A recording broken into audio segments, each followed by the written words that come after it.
Hello সবাইকে। আজকে honours third ইয়ারের মেকানিক্স এই বইটার তোমাদের হচ্ছে অধ্যায় 9 সার্বিক স্থানাঙ্কের ল্যাগ্রাঞ্জের সমীকরণ, এখান থেকে হচ্ছে উদাহরণ 5 নিয়ে আলোচনা করব। সো আশা করি পুরো ভিডিওটা তোমরা কন্টিনিউ করো।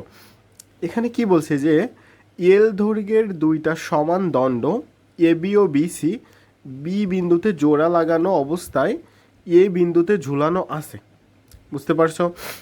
এ বিন্দুগামী উলম্ব তলে দোলছে, দেখাও যে দোলনের দোলনকাল 2π/n, যেখানে n² সমান 3 ± 6/√7 GL। আচ্ছা, তাহলে এখন দেখো এখানে বলেছিল কি এল দৈর্ঘ্যের দুইটা সমান দণ্ড এ বি এবং হচ্ছে এ বি এবং বিসি, তাই না?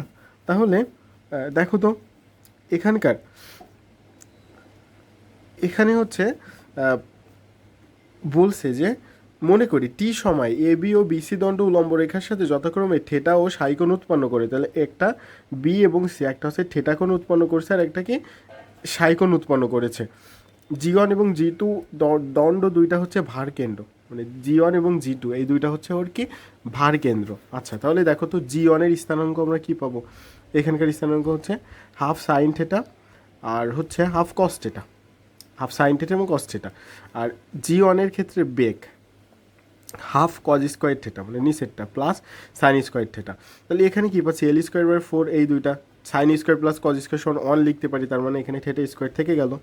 অনুরূপভাবে জি2 স্থানাঙ্ক কী পাচ্ছি যে L sine theta plus half sine psi, 1 cos theta, L cos theta plus half sine cos psi. তাহলে এই দুইটা পাচ্ছি। তাহলে এর অনুরূপভাবে বেগ বের করব। তাহলে এর বেগ যখন বের করব তখন L² থেটা স্কোয়ার, আর এখানে 1/4 L² সাই স্কোয়ার, আর L² থেটা সাই কজ থেটা মাইনাস সাই হচ্ছে। আচ্ছা, জাস্ট মানে এই মানটা পাচ্ছি। এখন টি গতিশক্তি এবং ডাব্লু কাজের ফাংশনের ক্ষেত্রে ডাব্লু সমান mg L/2 কস থেটা প্লাস mg L কস থেটা প্লাস হাফ কস সাই, এটা তাহলে হাফ, এখানে mg L, এই পুরোটা থেকে mg কমন নিয়েছি, mg L কমন নিয়েছি, তাহলে থাকছে কি 3 কস থেটা প্লাস কস সাই।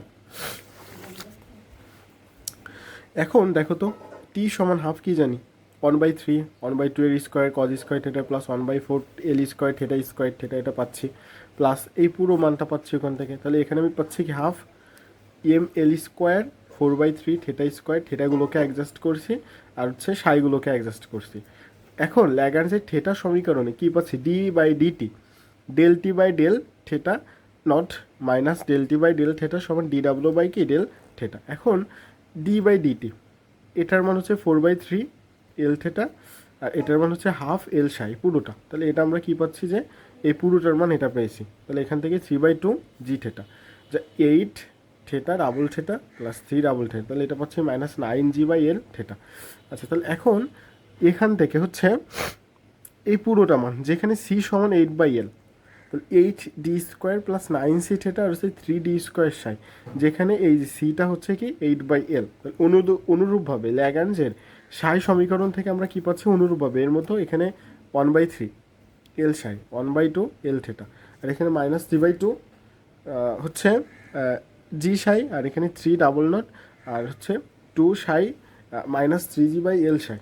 আচ্ছা, এখন 1 এবং 2 নম্বরকে সাই অপসারণ করে পাই। তাহলে এটা হচ্ছে 2 নম্বর, এটা 1 নম্বর। এই যে এই দুইটা সমীকরণ থেকে আমি যদি সাইটা অপসারণ করি তাহলে কি হচ্ছে দেখো তো, 8d² প্লাস 9c, তারপর এটা 2d² প্লাস 3c, আর এটা হচ্ছে -9d4 = 0। তাহলে এখান থেকে জাস্ট এটা যদি গুণ করা হয় তাহলে 7d4 plus 42cd² plus 27c² theta = কি 0। এখন এখান থেকে থেটা সমান a cos nt plus b ঘাত করে d² থেটা সমান -n² থেটা এবং d⁴ থেটা সমান n⁴ থেটা, এখান থেকে 3 নম্বর থেকে পাই। এটা আবার 3 নম্বর থেকে জাস্ট মানটা কি পাচ্ছি 7n4, মানে d এর জায়গায় জাস্ট n বসাই দিলে হয়ে যাচ্ছে। তাহলে এটা 7n4 - 42cn² প্লাস 27c² = 0। আচ্ছা, এখান থেকে ওই যে ax² প্লাস bx প্লাস সির ক্ষেত্রে x এর মান আমরা কি জানি -b plus minus b² - 4ac/2a। অনুরূপভাবে এখানকার ওই মানটা বসাই দিয়েছি, ওই সূত্রের আলোকে বসাইলে আমরা কি পাচ্ছি 3 ± 6/14 √28c। তাহলে এটা জাস্ট এটাই কিন্তু আমাকে কি প্রমাণে চেয়েছিল।